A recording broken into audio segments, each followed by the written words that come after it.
Hi friends, வணக்கம். Welcome to yoga teaching. இந்த வீடியோவில் வந்து 8th பாலிட்டி லெசன் நம்பர் 4 மனித உரிமைகளும் ஐக்கிய நாடுகள் சபையும் அந்த படம் தான் பார்க்க போகிறோம். 1 by 1 வந்து ஜிகே சீரீஸ் வந்து பாலிட்டி எடுத்து நம்ம சேனலில் கொடுத்துட்ருக்குறோம். ஸோ தொடர்ச்சியாக ஃபாலோ பண்ணிக்கோங்க. இதற்கான பிடிஎஃப் வழக்கம் போல் எல்லா வீடியோலாம் சொல்கிறது தான். இதற்கான பிடிஎஃப் ஹைலைட்டடான பாயிண்ட்ஸு புக் பேக் எல்லாமே வந்து நம்ம யோகா டீச்சிங் டெலகிராமில் கொடுத்துருக்குறோம். நீங்கள் மறக்காமல் வந்து இந்த வீடியோ கீழே டெஸ்கிரிப்ஷனில் அட்டாச் பண்ணுற யோகா டீச்சிங் டெலகிராமுடைய லிங்க்கை மறக்காமல் ஜாயின் பண்ணி பிடிஎஃப் யூஸ்ஃபுல்லாக பயன்படுத்திக்கோங்க. ஓகே, வாங்க வீடியோக்குள்ளே போகலாம். மனித உரிமைகளும் ஐக்கிய நாடுகள் சபையும் ஒரு பாடம் என்ட்ரன்ஸ்லேயே நான் சொல்கிற மாதிரி இந்த கற்றல் நோக்கங்களை வந்து ஜஸ்ட் ஒரு ரீட் பண்ணிக்கோங்க. ஏன்னா ஒரு பாடத்தோட அந்த அவுட்லைன் வந்து நம்ம கற்றலின் நோக்கங்கள் நம்ம பார்த்தோம்னா தான் அது ஒரு புரிய வரும். இந்த பாடம் வந்து எதை நோக்கி ட்ராவல் ஆகுதுன்னு. ஓகேங்களா? மனித உரிமைகள் என்றால் என்ன? ஃபர்ஸ்ட் ஹியூமன் ரைட்ஸ், மனித உரிமைனா என்ன அப்படின்றத தெரிஞ்சுக்கிற போகிறோம். உரிமைனா என்ன, கடமைனா என்ன, அதுக்கான தொடர்பு என்ன அப்படின்றத புரிஞ்சுக்கிற போகிறோம். மனித உரிமைகளுடைய முக்கியத்துவம் பற்றி அறிந்து கொள்ளுதல், மனித உரிமைகள் வந்து அனைவருக்கும் உரியது என்பதை பற்றி புரிந்து கொள்ளுதல், 1948 நடைமுறைப்படுத்தப்பட்ட மனித உரிமைகள் பற்றிய உலகளாவிய அறிவிப்பின் பொருள் மற்றும் முக்கியத்துவத்தை தெரிஞ்சுக்கிறது. அப்போ இந்த டைட்டிலே தெரிஞ்ச மாதிரி மனித உரிமையும் இந்த ஐக்கிய நாடுகள் சபை இதுக்கான ரிலேஷன் என்ன அப்படின்றத அந்த பாடமே. ஸோ நம்ம தேர்வுக்கு என்ன தேவை அப்படின்றத மட்டும் நம்ம பார்த்தா போதும். ஃபர்ஸ்ட் அறிமுகத்தில் என்ன கொடுத்துருக்குன்னா, மனித உரிமைகள் மக்கள் சுதந்திரமாக விருப்பப்படி வாழ்வதை உறுதி செய்வதுடன் இயல்பாக பெறக்கூடிய அனைத்து உரிமைகளையும் குறிப்பிடுகிறது. மக்களுடைய சம உரிமைகளை ஒவ்வொரு நாடும் உறுதி செய்கிறது. இப்போ என்ன சொல்றாங்கன்னா, மக்கள் விருப்பப்படி வாழலாம், சுதந்திரமா வாழலாம், அந்த உறுதி செய்யணும்ல. நீங்க வாட்டு வாழ்ந்துக்கோங்கன்னு சொல்லிட முடியாது. அப்ப அதுக்குன்னு ஒரு சில உரிமைகளை வந்து அது ஒரு சாசனமா பிரகடனப்படுத்தணும்.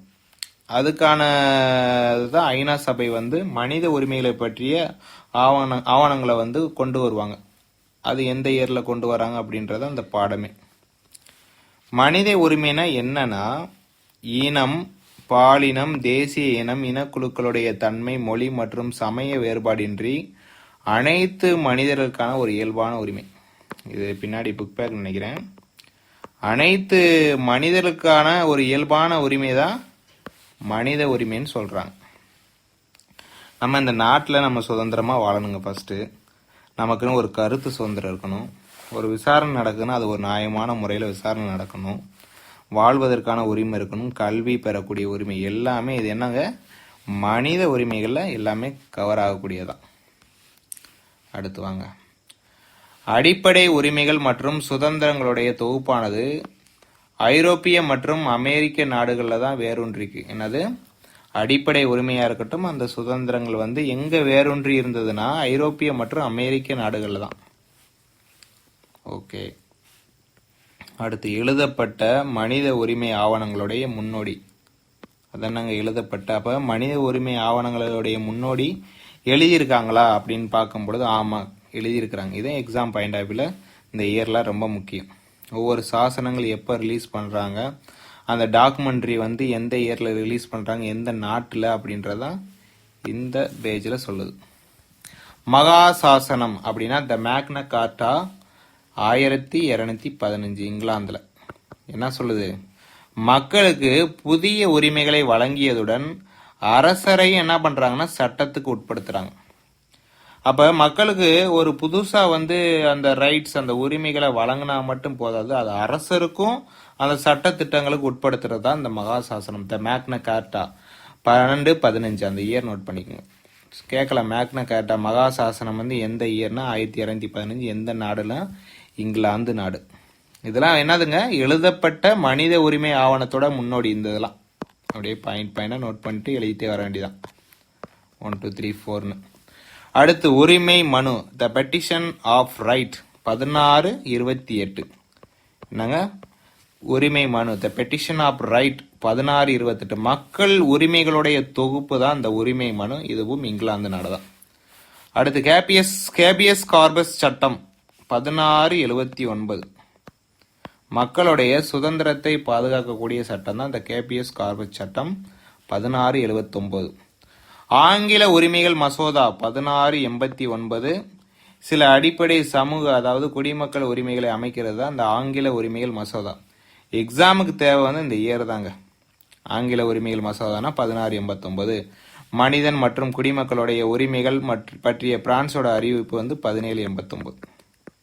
சட்டத்தின் முன்னாடி அனைத்து குடிமக்களும் சமம் என்று கூறக்கூடிய பிரான்சின் ஆவணம் என்னங்க 1789. இந்த இயர் தான் மெயின். இந்த பாடத்தில் நிறைய இயர் வரும், அதை மட்டும் கரெக்டாக பாயிண்ட் போட்டு நோட் பண்ணிட்டே வாங்க.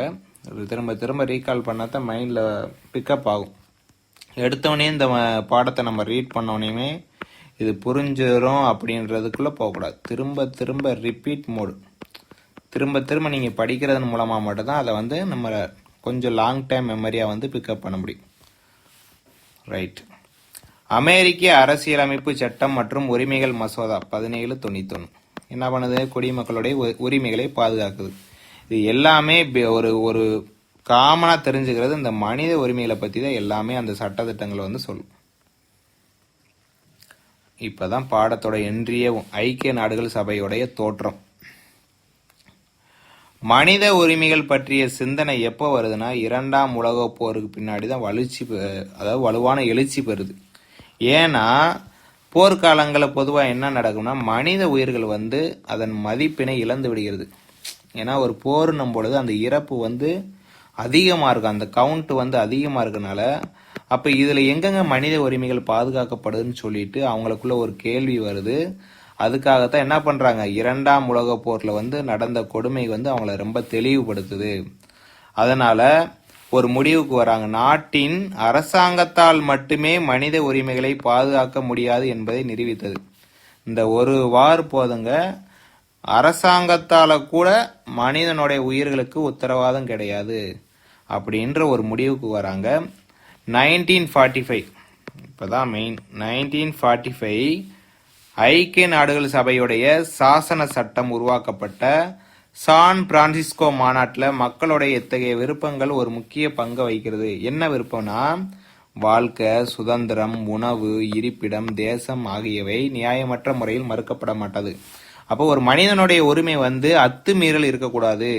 அந்த ஒரு விஷயம் இந்த வார் 2ஆம் உலகப் போர் நடந்ததில் நிறைய உயிர்கள் மாய்த்ததின் காரணமாக கொண்டு நிறைய கொடுமைகள் அரங்கேற்றியதன் காரணமாக என்ன பண்ணுறாங்க, இந்த சாசன சட்டத்தில் வந்து இதெல்லாம் எங்களுக்கு கவனத்துக்கு கொண்டு வராங்க. அப்போ ஒரு முடிவுக்கு வந்து ஃபைனலாக 1945 அக்டோபர் 24 இங்கே வாங்க 1945 அக்டோபர் 24 நிறுவப்பட்ட அமைப்பான ஐக்கிய நாடுகள் சபை இந்த பிரச்சனையில கவனம் செலுத்தியது. இதில் நீங்கள் தெரிஞ்சுக்கிறது ஐக்கிய நாடுகள் சபை 1945 அக்டோபர் 24 நிறுவப்பட்ட ஒரு அமைப்பு. இந்த அமைப்பு தான் என்ன பண்ணுறாங்கன்னா உலகத்தில் அமைதி, பாதுகாப்பு, மனிதாபிமான உதவிகள், சமூக பொருளாதார விவகாரங்கள் தொடர்பான அனைத்து கொள்கைகளிலும் திட்டங்களிலும் முக்கிய கருப்பொருளாக இந்த மனித உரிமைகளை விளங்குகிறது. அப்போ இதில் நீங்கள் தெரிஞ்சுக்கிறது 1945 அக்டோபர் 24 ஐக்கிய நாடுகள் சபைன்ற ஒரு அமைப்பு உருவாக்கப்பட்டது. ரைட். நிறைய பார்க்குற மாதிரி இருக்கும், ஆனால் எக்ஸாமுக்கு தேவையான விஷயங்கள் ரொம்ப ரொம்ப கம்மி தாங்க. அடுத்து மனித உரிமைகளுக்கான உலகளாவிய அறிவிப்பு. அது என்ன உலகளாவிய? ஐக்கிய நாடுகள் சபையோட மிகப்பெரிய சாதனையே மனித உரிமைகளுக்கான சட்டத்தை உருவாக்குறது தான். அப்போ இவங்களுடைய சட்டம் என்னது? ஐக்கிய நாடுகள் சபை என்ன பண்ணுது? மனித உரிமைக்கான சட்டத்தை ஏற்றதா எங்களுடைய பெரிய சாதனையாக பார்க்கப்படுது. அப்போ ஐக்கிய நாடுகள், இது ரொம்ப முக்கியங்க, ஐக்கிய நாடுகள் சபை மனித உரிமைக்கான ஒரு ஆணையத்தை நிறுவுறாங்க. எலினார் ரூஸ்வெல்ட், முன்னாள் அமெரிக்க அதிபர் பிராங்க்லின் டி ரூஸ்வெல்டோடைய மனைவி தான் யாரு? Eleanor Roosevelt. இவங்க தலைமையில் வந்து ஒரு ஆணையம் வந்து உலகத்தில் ஒரு பெரிய கவனத்தை ஈர்க்குது. இவங்க என்ன பண்றாங்க, இறுதியாக உலக மனித உரிமைகள் அறிவிப்பு வந்து ஐநா சபை பொது சபையில வந்து 1948 ஏற்றுக்கொள்ளப்பட்டது. நல்லா கேட்டுக்குங்க. எலினார் ரூஸ்வெல்ட்ன்றவங்க யாரு? அமெரிக்க அதிபர், முன்னாள் அமெரிக்க அதிபர் பிராங்க்லின் டி ரூஸ்வெல்டோடைய மனைவி. இவங்க தலைமையில் என்ன பண்றாங்க, ஒரு ஆணையம் வந்து வேர்ல்டு லெவலில் ஒரு கவனத்தை இருக்குது. அவங்க ஃபைனலாக என்ன பண்ணுறாங்கன்னா உலக மனித உரிமைகள் அறிவிப்பை வந்து ஐநா பொது சபையால் தான் 1948 ரிலீஸ் பண்ணுறாங்க. ஏற்கனவே என்ன பார்த்தோம், ஐநா சபைன்றது 1945 அக்டோபர் 24 உருவாக்குனாங்க. பிற்காலத்து எலினா ரூஸ்வெல்ட் அவங்களுடைய தலைமையில் வந்து ஒரு உலகளாவிய அறிவிப்பு மனித உரிமைக்குன்றத அனௌன்ஸ்மெண்ட் பண்ணணும்னு சொல்லிட்டு 1948 ஐக்கிய நாடுகள் சபையால் ஏற்றுக்கொள்ளப்பட்டது. இதுதான் மனித உரிமைகள் வரலாற்றிலே ஒரு பெரிய மைல்ஸ்டோன் சொல்றாங்க. இந்த அறிவிப்பு பிரான்ஸ் நாட்டுடைய பாரிஸ் நகர்ல ஐநா பொது சபையால தான் 1948 டிசம்பர் 10 அனௌன்ஸ்மெண்ட் பண்றாங்க. 1948 டிசம்பர் 10. அதனால தான் இந்த டிசம்பர் 10 வந்து மனித உரிமைகள் தினமாக வந்து கொண்டாடுறோம். பொது சபை தீர்மானம் வந்து 217A. இதெல்லாம் நோட் பண்ணிக்கோங்க, எக்ஸாம் பாயிண்ட் ஆஃப் கேட்கக்கூடியது. கீழே வாங்களேன், இங்கே வாங்க. ஒவ்வொரு ஆண்டும் டிசம்பர் 10 மனித உரிமைகள் தினம். ஏன்னா இங்கே தான் பார்த்தோமே 1948 தான் அந்த அனௌன்ஸ்மெண்ட் கொடுக்குறாங்க. பிரான்ஸில் பாரிஸில் வந்து 1948 டிசம்பர் 10 இந்த உலகளாவிய மனித உரிமைகள் பிரகடனம் வந்து ரிலீஸ் பண்ணுறாங்க. யார்? ஐக்கிய நாடுகள் சபையால். அப்போ இந்த அனௌன்ஸ்மெண்ட் டேட்டை வச்சு உலக மனித உரிமைகள் தினமாக வந்து அனுசரிக்கிறோம். ஆனால் எப்போ இருந்து கடைபிடிக்கிறாங்க? 1950 இருந்து தான் அதை ஃபாலோ பண்ணுறாங்க. எதை? மனித உரிமைகள் தினம் இந்த டிசம்பர் 10. இதுதான் மனித உரிமைகளுடைய நவீன சர்வதேச மகாசாசனம் என்று அழைக்கப்படுகிறது. இந்த ஐக்கிய நாடுகள் சபையால் ரிலீஸ் பண்றது உலகளாவிய அறிவிப்புடைய கொள்கைகள் வந்து கிட்டத்தட்ட 185 நாடுகளுக்கு மேல அவங்களுடைய அரசியல் அமைப்புல சேர்த்திருக்காங்க. எந்தது? இந்த கொள்கைகள், இவங்கள் வகுத்து கொண்ட கொள்கைகள். அதாவது ரூஸ்வெல்டா பேர் நல்லா நோட் பண்ணிக்கங்க. எலினா ரூஸ்வெல்ட் இவங்க நிறுவிய, இவங்க தலைமையில் கீழே கொண்டு வந்த அந்த அறிவிப்புடைய கொள்கைகளை வந்து பல நாடுகளை வந்து அவங்க அரசியல் அமைப்புல ஏற்றுக்கொண்டாங்க. அது ரொம்ப முக்கியம். உலக மனித உரிமைகள் அறிவிப்பு வந்து கிட்டத்தட்ட 500க்கு மேற்பட்ட மொழிகளில் மொழிபெயர்க்கப்பட்டது. இதுவே உலகில் அதிகமாக மொழிபெயர்க்கப்பட்ட ஆவணம். பாடத்தை அப்படியே ஒரு கோர்வையா படிச்சுட்டு வந்தாலே புரிஞ்சிடும். நானே ஸ்டார்டிங்ல ரீட் பண்ணும்போது என்னடான்ற மாதிரி இருந்துச்சு. அது திரும்ப திரும்ப படிக்கும்போது ஒரு கிளாரிட்டி கிடைக்கும். சரிங்களா? அடுத்து சைரஸ் சிலிண்டர். கிமு பொது ஆண்டு முன்பு 539 சைரஸ் சிலிண்டர். அதான் கான்செப்ட் சைரஸ் சிலிண்டர். கீழே வாங்க. பண்டைய பாரசீகத்துடைய முதல் மன்னர் தான் இந்த மகா சைரஸ். இவர் என்ன பண்றாருன்னா அடிமைகளை விடுவித்து மக்கள் அனைவரும் தங்களுடைய சொந்த மதத்தை தேர்ந்தெடுக்கக்கூடிய உரிமை உண்டு என்று அறிவிக்கிறாரு.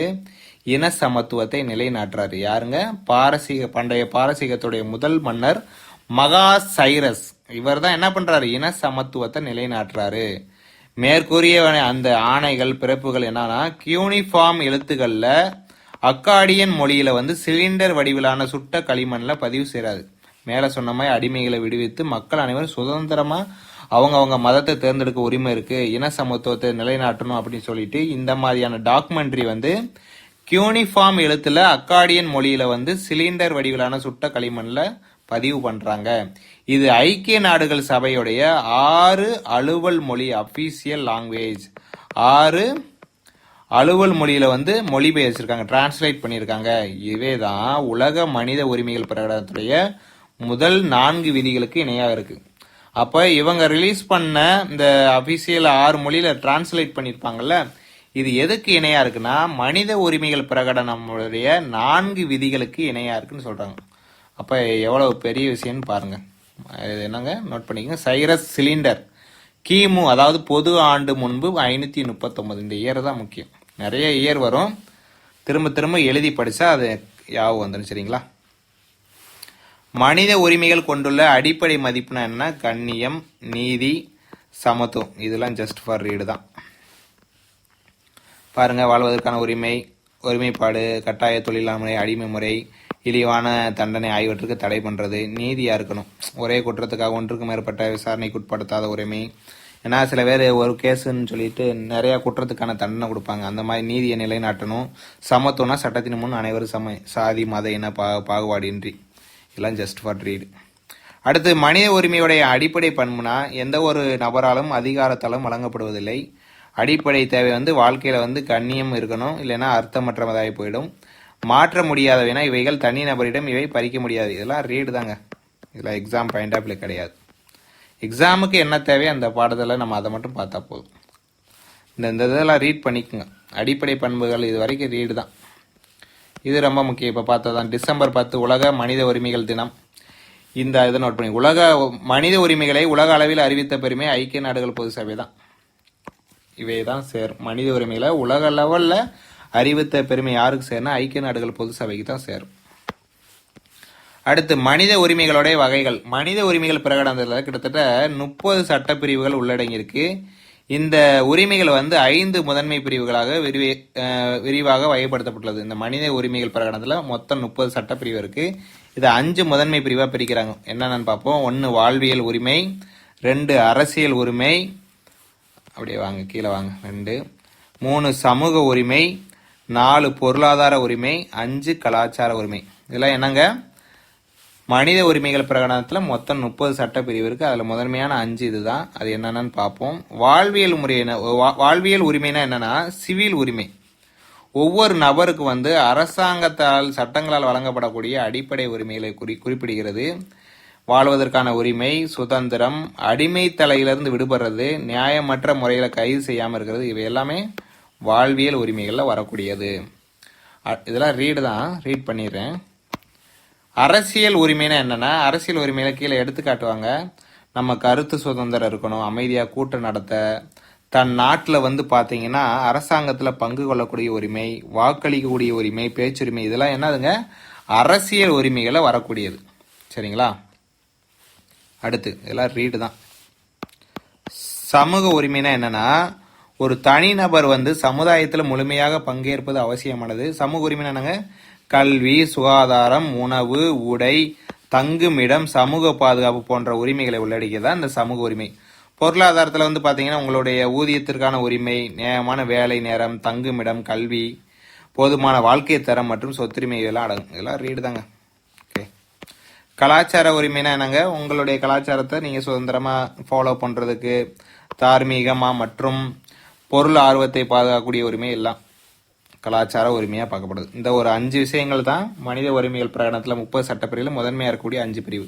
ஓகே, ரீட் பண்ணிக்கோங்க. அடுத்து மனித உரிமைகள் ஆணையம்.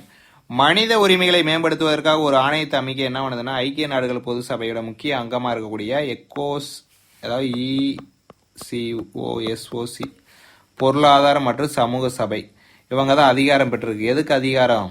மனித உரிமைகளை மேம்படுத்த ஒரு ஆணையத்தை, ஒரு கமிட்டி, ஒரு கமிஷன் அமைக்கிறதுக்கு இந்த ஐக்கிய நாடுகள் சபையோட முக்கிய ஆதாரமாக இருக்கக்கூடிய பொருளாதார மற்றும் சமூக சபை தான் அதிகாரமா, அவங்க தான் அதிகாரம், அவங்களுக்கு தான் அத்தாரிட்டி ஒரு ஆணையத்தை அமைக்கிறதுக்காக. அது என்னன்னு பார்ப்போம். தேசிய மனித உரிமைகள் ஆணையம், அதாவது NHRC, National Human Rights Commission. National Human Rights Commission இது எப்போ உருவாக்குறாங்கன்னா 1993 அக்டோபர் 12. ரொம்ப முக்கியங்க, திரும்ப திரும்ப கொஸ்டின் கேட்கக்கூடிய ஏரியா. தேசிய மனித உரிமைகள் ஆணையம் எப்போ உருவாக்குனாங்கன்னா 1993 அக்டோபர் 12. இது சுதந்திரமான சட்டப்பூர்வமான அரசியலமைப்பு சாராத ஒரு அமைப்பு. ஸ்டேட்மெண்ட்ல கேட்க பின்னாடி இதெல்லாம் புக் பேக்ல வருது. அரசியலமைப்பு சாராத ஒரு அமைப்பு தான் இந்த தேசிய மனித உரிமைகள் ஆணையம். இதனுடைய ஹெட் குவார்டர் புதுடெல்லியில இருக்கு. தேசிய மனித உரிமைகள் ஆணையம் என்பது ஒரு தலைவரையும் பிற உறுப்பினர்களையும் உள்ளடக்கி ஒரு அமைப்பு. தலைவரையும் உறுப்பினர்களையும் குடியரசுத் தலைவர் தான் என்ன பண்றாரு, அப்பாயின்மெண்ட் பண்றாரு, நியமிக்கிறாரு. இவங்களுடைய பதவி காலம் 5 வருஷம், 70 வயசு வரைக்கும் இருக்கலாம். 5 இயர்ஸ் இல்லைன்னா 70 வயசு. சப்போஸ் 70 வயசு முன்னாடி ஆயிடுச்சுன்னா அவங்க ரிட்டையர்ட் ஆகிக்கலாம், இல்லைன்னா 5 வருஷம் முடிஞ்சா ரிட்டையர். அதுதான் இந்த ஒரு வரியில கொடுத்துருப்பாங்க. கீழே வாங்களேன், சாரி பாருங்க.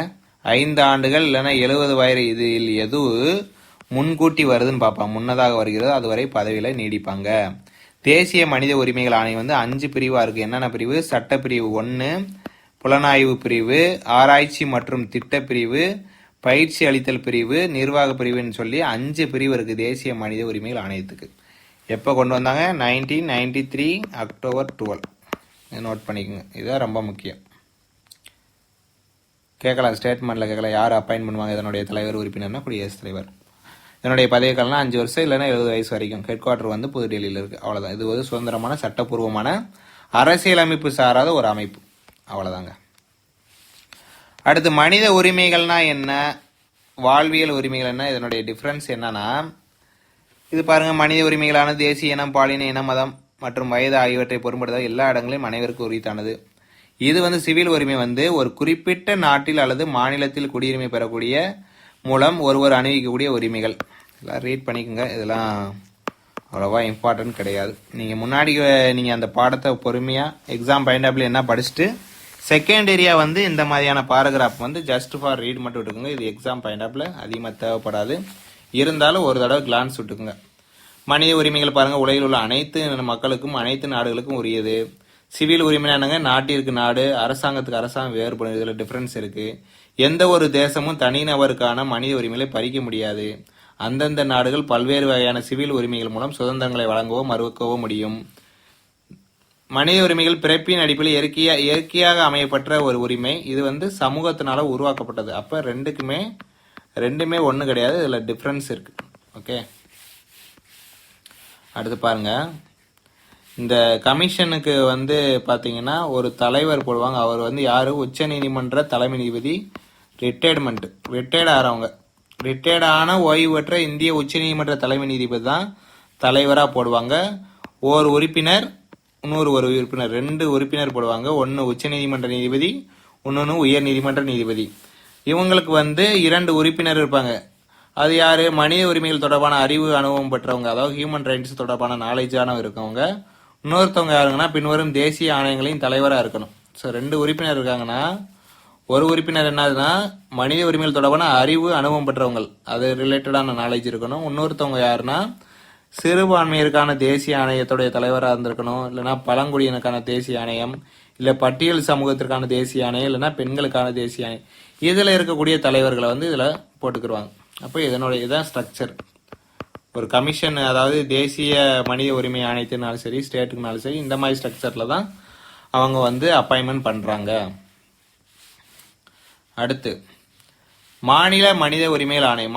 இப்போ வந்து சென்ட்ரல் பார்த்தோம், நேஷனல் லெவலில் பார்த்துட்டோம். இப்போ ஸ்டேட்டில் வந்து பார்த்தீங்கன்னா மாநில மனித உரிமைகள் ஆணையம், State Human Rights Commission 1997 April 17 வந்து தான் இதனுடைய ஆணையம் வந்து உருவாக்குறாங்க. இது மாநில அளவில் செயல்படுது. இதுல ஒரு தலைவர் மற்றும் ஒரு தலைவர் உட்பட 3 உறுப்பினர்களை உள்ளடக்கியது. அப்போ 1+2 இந்த ரேசியோல இருக்காங்க, இந்த அளவுல இருக்காங்க. இந்திய அரசியலமைப்புடைய 7வது அட்டவணையில மாநில பட்டியல், பொதுப்பட்டியல் தொடர்பான மனித உரிமைகள் மீறல் தொடர்பான வழக்குகளை வந்து இவங்க விசாரிப்பாங்க. குறிப்பா என்ஹெச்ஆர்சினா தேசிய மனித உரிமைகள் ஆணையம், அவங்க ஆல்ரெடி விசாரிக்கக்கூடிய வழக்குகளை விட்டுட்டு ரிமைண்டர்ஸ் வந்து இவங்க வந்து டேக் ஓவர் பண்ணிக்கிறாங்க. சரிங்களா? அடுத்து வாங்க.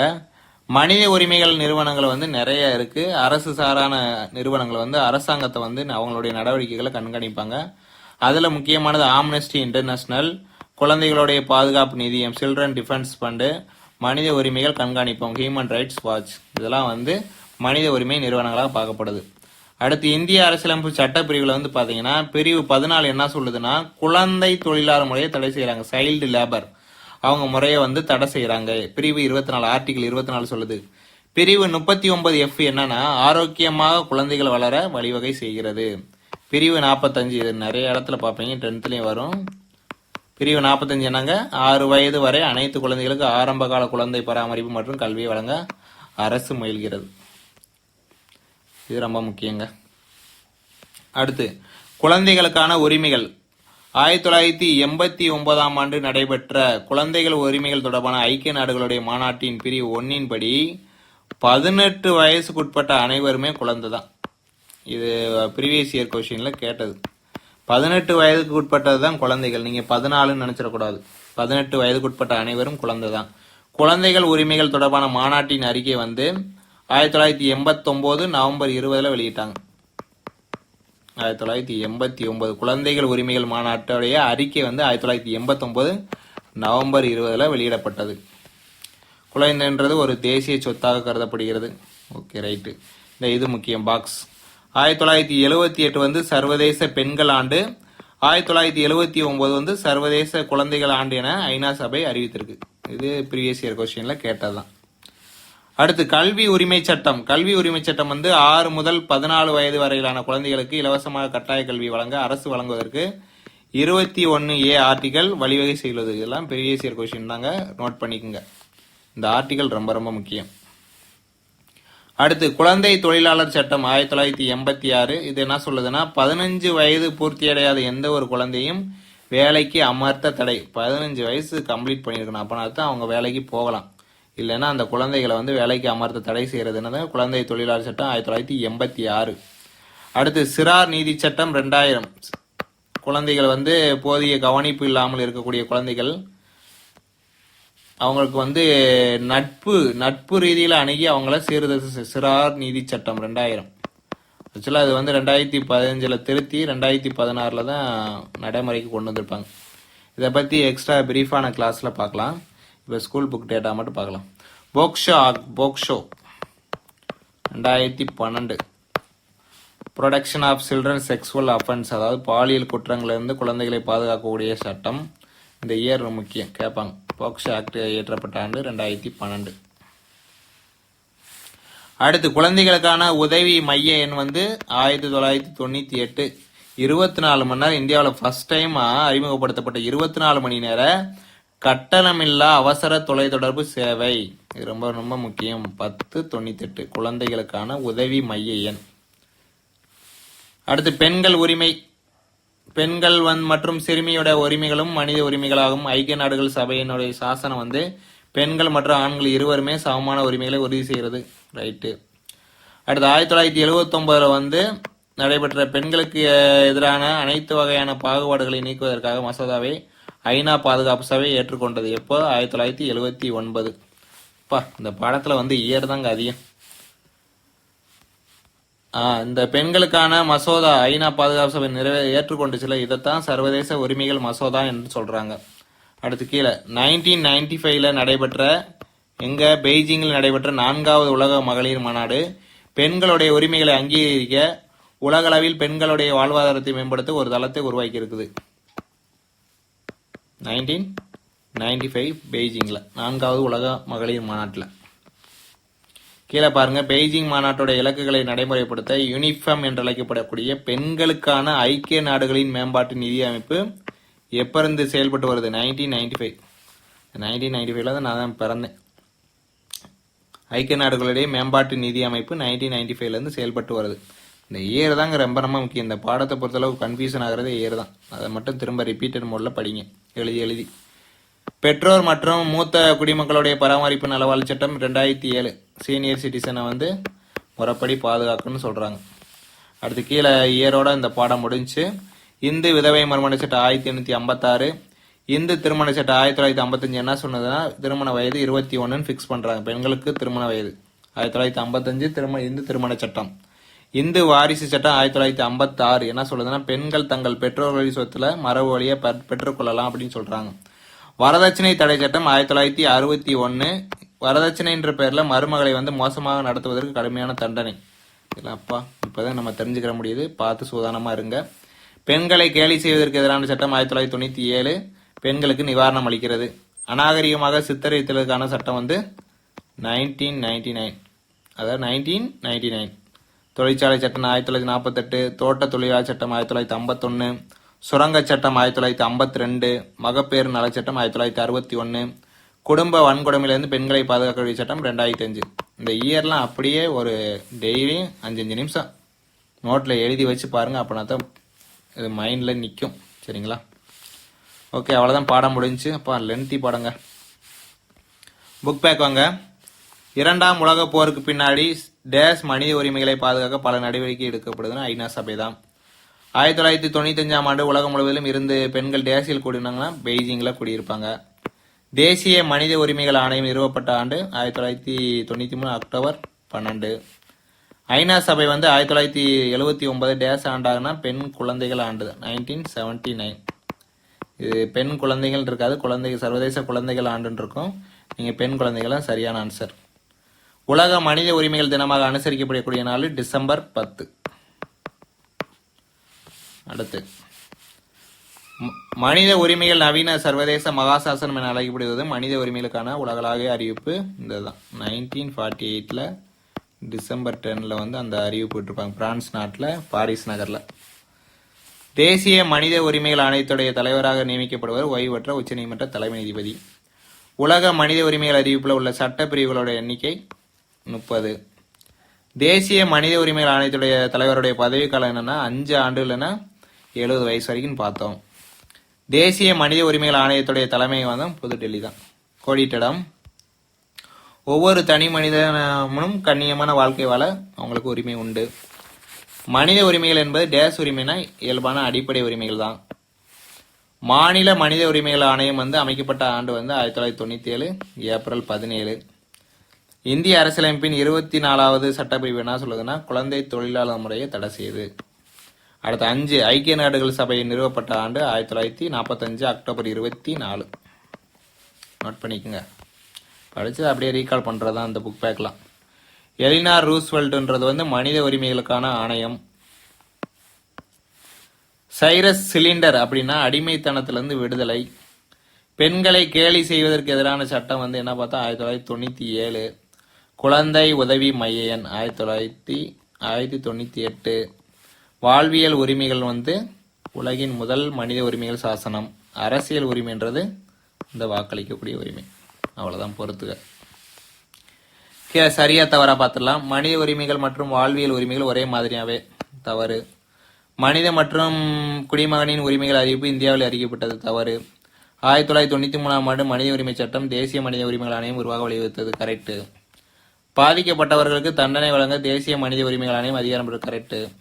மனித உரிமைகளுடைய பாதுகாப்பை உறுதி செய்வதற்காக தேசிய மாநில அளவிலான மனித உரிமைகள் ஆணையம் நிறுவப்பட்டது. இந்த 3 கரெக்ட். ஃபர்ஸ்ட் 2 தப்பு. சரியான கூற்றை தேர்ந்தெடு, தவறான கூற்றை கண்டறியும். தேசிய மனித உரிமை ஆணையம் வந்து ஒரு சட்ட ரீதியான அமைப்பு கரெக்ட். தேசிய மனித உரிமைகள் ஆணையம் ஒரு அரசியலமைப்பு சார்ந்த அமைப்பா? அரசியலமைப்பு சாராதுன்னு பார்த்தோம். அப்ப தவறான கூற்றுனா இதுதான் ஆப்ஷன் ஆவணம். கீழையும் வச்சிருவோம். தேசிய மனித உரிமைகள் ஆணையம் வந்து ஒரு சுதந்திரமான அமைப்பு. இது பலதரப்பு நிறுவனங்கள் கொண்டது. ஓகே, அப்ப ஆவணம் அது தப்பு. தேசிய மனித உரிமை ஆணையம் குறித்து பின்வரும் கூற்று எது சரியானது? 93 நிறுவியிருக்காங்க. தண்டிக்க ஆணையத்திற்கு ஓகே. இதுதான் தப்பு. இந்த ஆணையத்துடைய தலைவருடைய உறுப்பினர்கள் இந்திய உச்ச நீதிமன்றத்தை நியமிக்கு பிரசிடென்ட் குடியரசுத் தலைவராக நியமிக்கிறாங்க. இதுதான் தப்பு. இது கரெக்ட். ஓகே, 3வது. அப்ப 2வது கொஸ்டினுக்கு வந்து ஆப்ஷன் இ தான் தவறானது. எந்த கூற்று சரியானது அல்லதுன்னு தான் கேட்கறாங்க. அப்ப ஆப்ஷன் இ தான் வரும். அடுத்து டிசம்பர் 10 மனித உரிமைகள் தினம் அனுசரிக்கிறாங்க. எலினார் ரூஸ்வெல்டோடைய பிறந்த நாள் நினைவு கூறுகிறது. ரெண்டுமே கரெக்ட் தான். ஆனா காரணம் கூற்ற சரியா விளக்கல. டிசம்பர் 10 எதுக்காக கொண்டு வந்தாங்க? 1948 அந்த பிரகடனம் வந்து பிரான்ஸ் நாட்டு பாரிஸ்ன்ற தலைநகரத்தில் ரிலீஸ் பண்ணியிருப்பாங்க ஐக்கிய நாடுகள் சபையால. அதை நினைவு கூறுமையில தான் இந்த மனித உரிமைகள் தினம் வந்து அனுசரிப்பாங்க. எலினார் ரூஸ்வெல்டோடைய பிறந்த நாள் நினைவு கூற விதத்துல அது பண்ணியிருக்க மாட்டாங்க. அடுத்து பின்வரும் கூற்றை ஆராய்ச்சி செய்க. மாநில மனித உரிமைகள் ஆணையம் பல உறுப்பினர்கள் கொண்ட அமைப்பு. பல உறுப்பினர்கள் 1+2 தானே. தலைவர் உட்பட உறுப்பினர்கள் மொத்தம் 3 பேர் தான். இந்த பல உறுப்பினர்கள்ன்றது டவுட்டா தான் இருக்கு. மாநில மனித உரிமை ஆணையம் ஒரு தலைவர் மற்றும் 3 உறுப்பினர்களை கொண்டதாகும். பாத்துருமா, செக் பண்ணிருமா? 3 உறுப்பினரா வருது. மாநில மனித உரிமை ஆணையம் ஒரு தலைவர் உட்பட 3 உறுப்பினர்கள் கரெக்ட் தான். அப்ப ஸ்டேட்மெண்ட் 2வது கரெக்ட். ஃபர்ஸ்ட் பல உறுப்பினர்களை கொண்டதாகனு வருது. அது என்னன்றது டவுட்டா இருக்கே. குறிச்சிருக்கிறது வந்து சரியானவே 2 மட்டும் போட்டிருக்கேன். இது என்னன்னு செக் பண்ணிக்கோங்க. ஓகே ஃப்ரெண்ட்ஸ், நன்றி. அடுத்த வீடியோவில் சந்திக்கலாம். மறக்காம யோகா டீச்சிங்க்கு தொடர்ச்சியாக உங்களுடைய ஆதரவு கொடுங்க. மேற்கொண்டு வந்து ஒன்லைனர் ஒரு வரி வினாக்கள் அடுத்தடுத்து வரும். மேக்ஸ் கிளாஸ் வரும், கரண்ட் அவர்ஸ் கிளாஸ் வரும். தொடர்ச்சியாக வந்து சேனலுக்கு சப்போர்ட் பண்ணி டெலிகிராம் சேனல்லையும் நீங்கள் ஜாயின் பண்ணிக்கோங்க. Thank you so much. அடுத்த வீடியோவில் சந்திக்கலாம். நன்றி.